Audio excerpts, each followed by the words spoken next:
Well, speaking of the House floor, the House passed around several joints this morning, a joint memorial and a joint resolution. A memorial is used to petition the president or Congress, something federal. A resolution is an attempt to make changes to the Constitution, Idaho's or the country's, which is why it requires a 2/3 majority to pass both chambers. So let's start with that joint resolution, HJR 4. This is the one with ranked choice voting in its sights. And it would cement in Idaho's Constitution that elections would be decided by the highest number of votes, regardless of percentage, how much they do get to win. Because as explained by Representative Vito Barbieri, who sponsored the joint resolution, computers.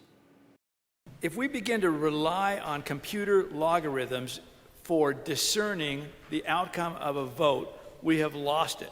There is no way to do a review of the results of a ranked choice outcome because the logarithms take care of it. One vote and the logarithm begins to take control and determines the winner. I believe he's trying to say algorithm there. I'm not exactly sure. However, to say there is no way to review results is also not true, according to Idahoans for Open Primaries. No logarithm determines the winner. The candidate who comes in last place, well, they just get eliminated. And if you voted for that candidate as your top pick, your vote will now count towards your second choice. This process repeats until only two candidates remain, and whoever has the most votes after that, well, they win.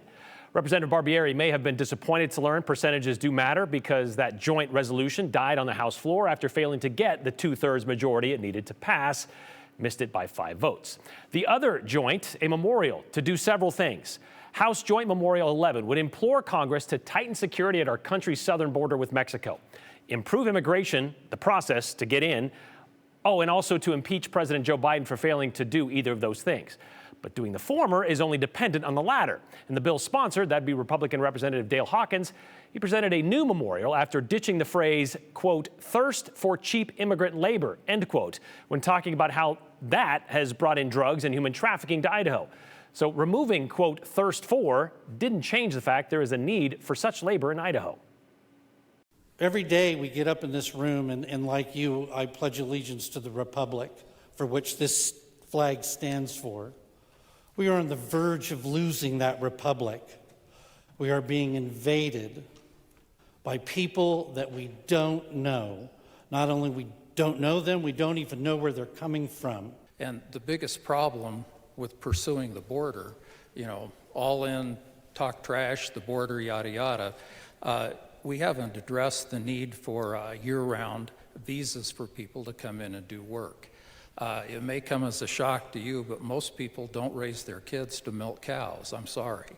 But ag needs workers. And opponents of this joint memorial also took issue with the fact that the word cheap was left in there because if you're associated with ag and use like the H-2A program to bring in seasonal workers from out of the country, they know it's not cheap, $15 to $18 an hour on average. We talked about this issue before several times, and a study done by the University of Idaho released this year showed about 30,000 undocumented workers are currently working in Idaho.